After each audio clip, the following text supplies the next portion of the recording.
People think yoga, I mean, at least dancers or people in my world think that yoga is very easy and boring.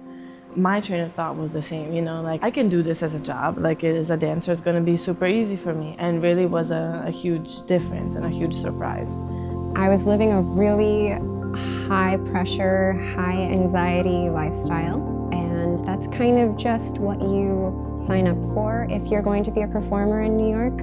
And when I found out about yoga and started practicing it, all the movements and the exercise and the breathing techniques and a little bit of meditation really made me feel much better about who I am, about my body and my mind and everything. It gave me a whole different view on my body, on my life.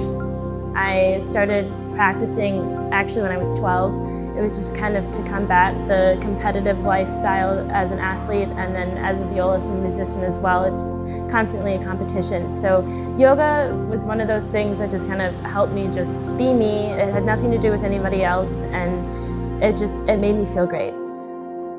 Yeah, the only thing I would add is how grateful I am.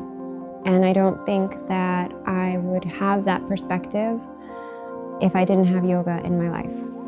Just that mind-body connection, one breath, one movement, it can be interpreted in so many different aspects and things that go on in your daily life.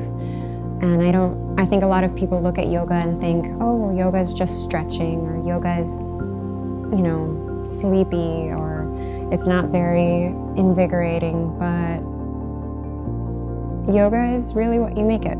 And I think that's the most exciting part.